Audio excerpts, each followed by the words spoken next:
Hello, and thank you for joining today's presentation on ADA compliance. My name is Cheryl Wilhite, and I'm one of the Senior Human Resources Manager here at DECAL, and I will be facilitating today's presentation. Today, we will cover what is ADA, or Americans with Disabilities Act, how does DECAL comply with ADA, what is a reasonable accommodation, who initiates an ADA request, and a supervisor's role as it relates to ADA and the process. But first, we're going to discuss what is ADA. The Americans with Disability Act, ADA, is a civil rights law that prohibits discrimination against individuals with physical or mental impairment that substantially limits one or more major life activities, a person who has a history or record of such an impairment, or a person who is regarded by others as having such an impairment.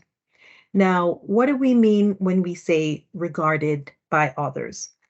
Take, for example, someone who has cancer that's currently in remission. Regarded as means that the person either has an impairment that does not substantially limit a major life activity, or has an impairment that substantially limits a major life activity only as a result of the attitudes of others towards them, or does not have an impairment but is treated by an entity as having an impairment. The Americans with Disabilities Act was signed into law on July 26, 1990 by President George H.W. Bush. The ADA is one of America's most comprehensive pieces of civil rights legislation that prohibits discrimination and guarantees that people with disabilities have the same opportunities as everyone else to participate in the mainstream of American life, to enjoy employment opportunities, to purchase goods and services, and to participate in state and local government programs and services. Title I of the ADA applies to all workplaces and protects employees and applicants in the workplace.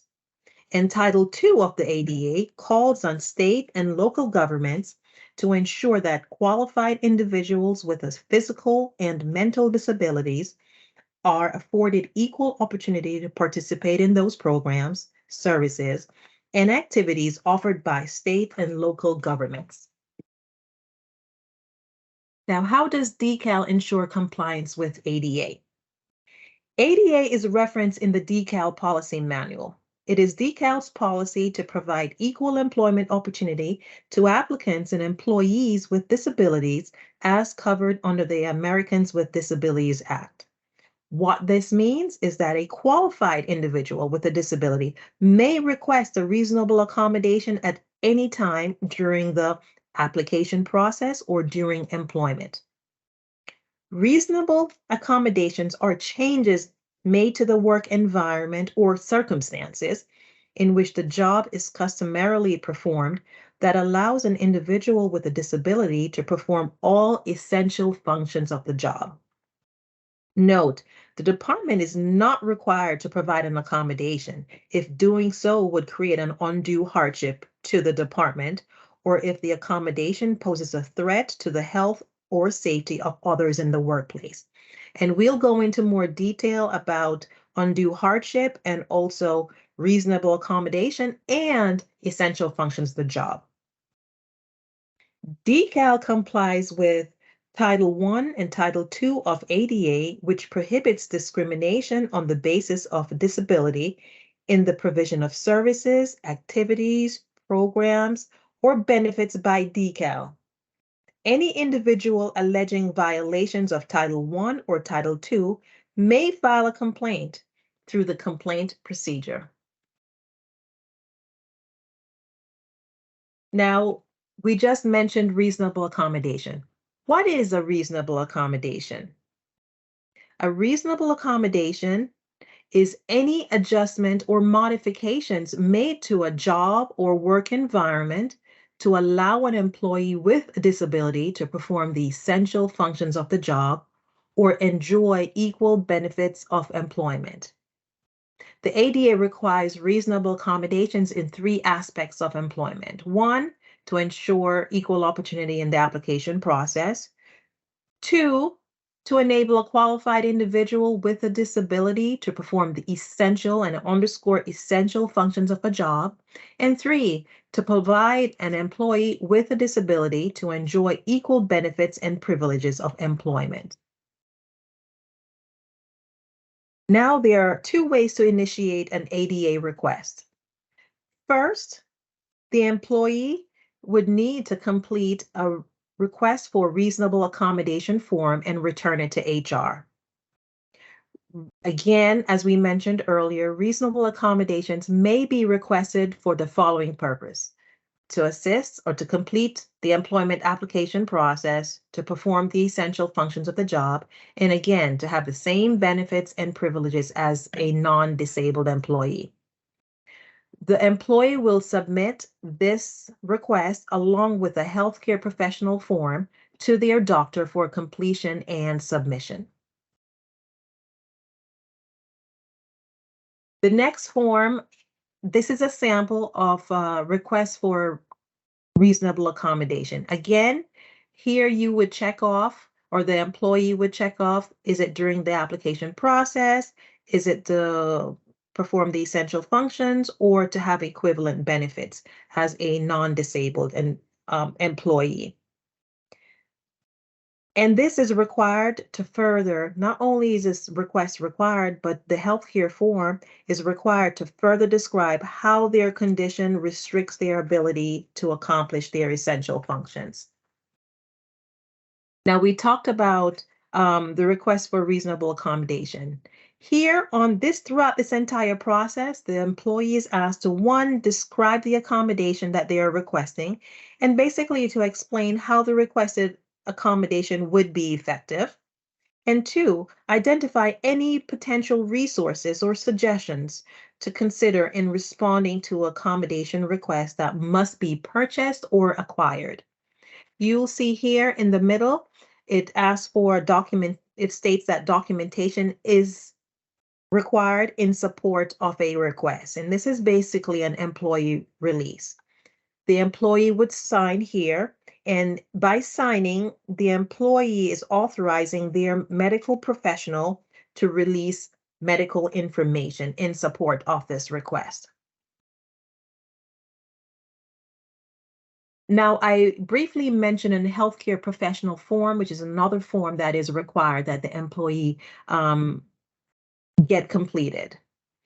In concert with this form, which again is completed by the medical professional, an updated job description stating the essential functions of the job will be provided to the employee so that they may give this to their medical professional, making the medical professional fully equipped to answer the following questions.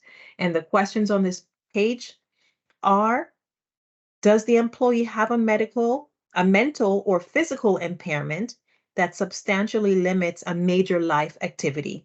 If so, the medical professional is asked to describe the impairment and its impact on the individual's major life activity. When we say major life activity, that includes, but is not limited to, walking, seeing, hearing, speaking, breathing, learning, performing manual tasks, and caring for oneself. Another question, as you can see here, that's asked on this form is: does the impairment affect the employee's ability to perform one or more of the essential functions of the position? If so, they're asked to describe the impact on the person's ability to perform specific functions. And are there any workplace accommodations that you, the medical professional, believe would allow the employee to perform the essential functions of the job? And if so, they're asked to describe those accommodations. And another question is asked, and final question: is the need for an accommodation likely to be temporary or permanent? If temporary, how long do they anticipate or estimate the need for accommodation? Now, the steps to following in following the employee's request for an accommodation. Both the ADA request and the healthcare forms are reviewed by HR and legal to make a determination of the request. HR then meets with the division to determine if the request will cause an undue hardship. And after a decision has been made, HR and legal will meet with the employee and supervisor to discuss the accommodation. This entire discussion or process is known as the interactive process. Most, not all accommodations will have an end date. And if one is not provided by the doctor, one will be established by HR and legal. Sometimes employees will have a permanent injury. However, the employee is expected to perform the essential functions with or without an accommodation. One key takeaway for you is that this is an ongoing process. And even though an end date may not be provided, again, it's ongoing. Remember, each individual case differs from the next. Now, there are going to be times when a supervisor or manager may or even must ask an employee who has not requested an accommodation whether an accommodation is needed. A supervisor or manager should report the potential accommodation to HR. Then HR would then initiate the reasonable accommodation process, interactive process, without being asked if the employer, one, knows that the employee has a disability, knows or has reason to know that the employee is experiencing workplace problems because of the disability, and three, knows or have reason to know that the disability prevents the employee from requesting a reasonable accommodation. If the individual with a disability states that she or he does not need a reasonable accommodation, the employer will have been considered to have fulfilled its obligation. Now, you may ask yourself, how will I know as a supervisor or manager if someone needs an accommodation? There are no quote unquote special magic words needed for a qualified employee with a disability to request an accommodation. To request an accommodation, an individual may just use plain English and need not mention the ADA or use the phrase reasonable accommodation. For example, an employee tells her supervisor, I'm having trouble getting to work at my scheduled starting time because of medical treatments I'm undergoing. This is a request for a reasonable accommodation. Another example, an employee tells his supervisor, I need 6 weeks off to get treatment for a back problem. This is also a request for a reasonable accommodation. A new employee who uses a wheelchair informs the employer that her wheelchair cannot fit under the desk in her office. This is also a request for an accommodation. As this is obvious, that medical documentation is not necessary. Now, final example. An employee tells his supervisor that he would like a new chair because his present one is uncomfortable. Although this is a request for a change at work, his statement is insufficient to put the employer on notice that he is requesting reasonable accommodation. Basically, he does not link his need for a new chair with a medical condition. Now we want to take a look at your role as a supervisor or manager as it relates to the ADA process. You will need to ensure that the employee's essential functions are listed in their job description and announcement, and often in the interview questionnaire. As you're interviewing for a position, you should basically state what the requirements are for the position and also the essential functions of the position. At that point, the question can be asked, are you able to perform the essential functions of the job with or without an accommodation? And of course, document it on the questionnaire. Second, report possible accommodations to HR. Ask the employee, how can I help you? Never ask about an employee's medical condition, just what accommodation is needed. Act promptly, document all efforts, keep open lines of communication with the employee, comply with HR and legal's directive of the accommodation, and finally, notify HR if the employee is not in compliance with their accommodation. At that point, HR will reach back out to the employee to see if the accommodation is sufficient. We discussed earlier, use the term essential functions. What are essential functions? Essential functions are the basic job duties that an employee must be able to perform with or without reasonable accommodation. The supervisor must carefully examine each job to determine which functions or tasks are essential to the job performance. A job function is essential if the very existence of the job depends on the particular job function. And when a task is not fundamentally necessary to the performance of a particular job, it will be deemed as quote unquote non-essential function. Those identified as essential functions must be stated in the job description or job announcement. Now, earlier we touched on the interactive process. The interactive process basically is EEOC recommends that to determine effective accommodations, employers use what's called an interactive process, meaning that the employers and employees with disability who request accommodations work together to come up with accommodations. Now, one thing to make note of and to for any future requests is that courts often rule in favor of the party who tried to engage in this process and in good faith, and against the party who did not. Now let's look at some types of accommodation in work settings.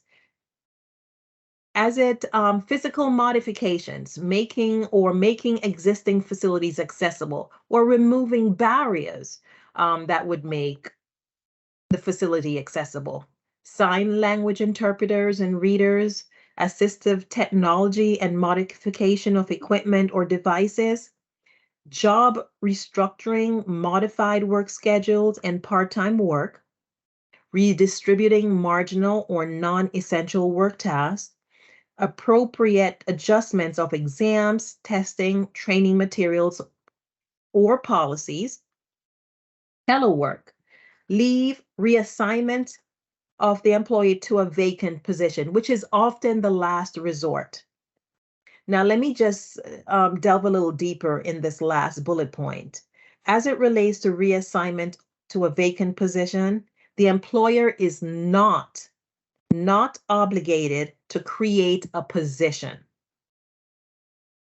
Questions are sometimes asked, and you may have or may in the future be asked this question: is this a confidential process? And yes, it is.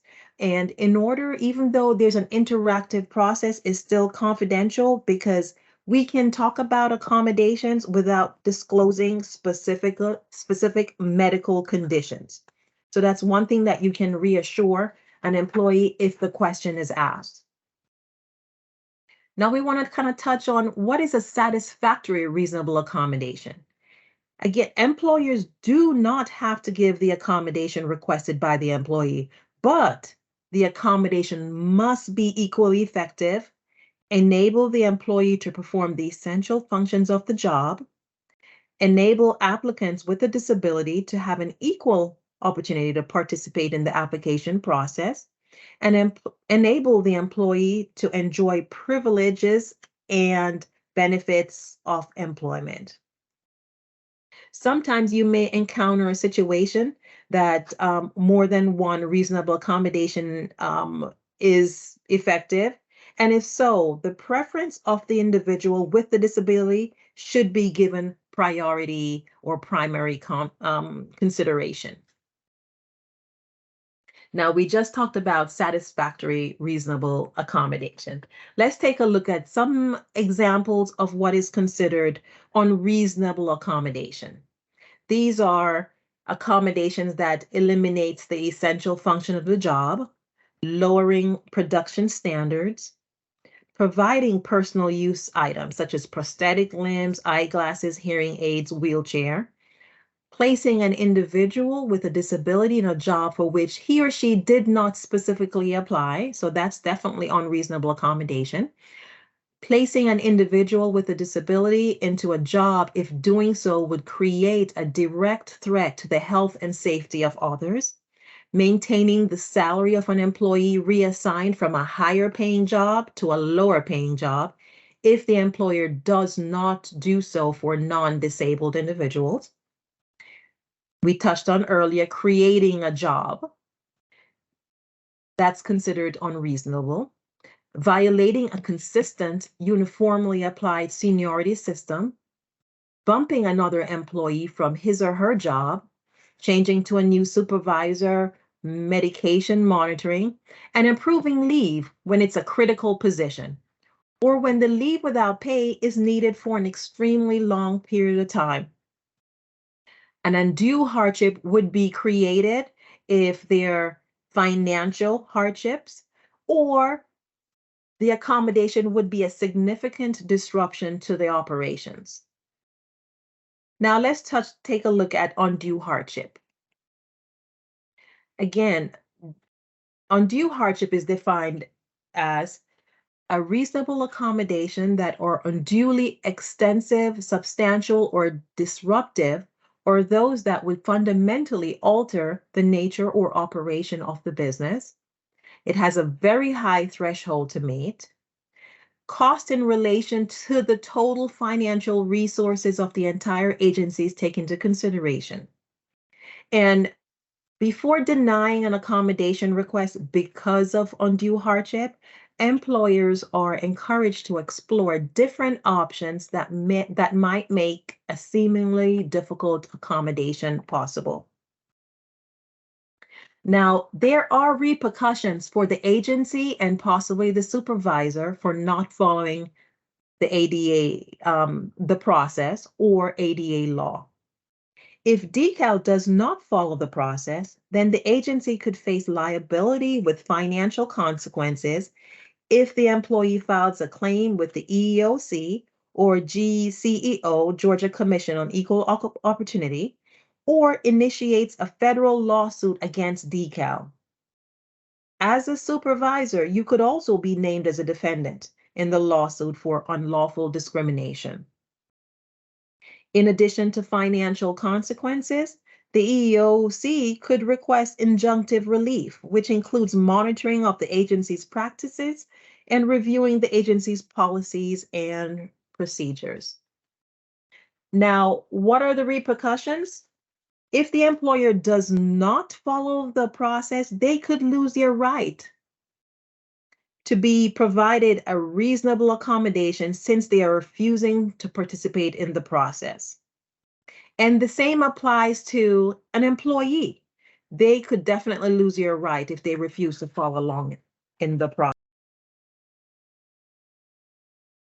Now, here we have some frequently asked questions. Number one, there are a total of 5 questions. Does an employee have to request an accommodation? Or can management make a determination based on behaviors and/or performances? There are times when a manager or supervisor may or even must ask the employee who has not requested an accommodation whether the accommodation is needed. So the answer is yes.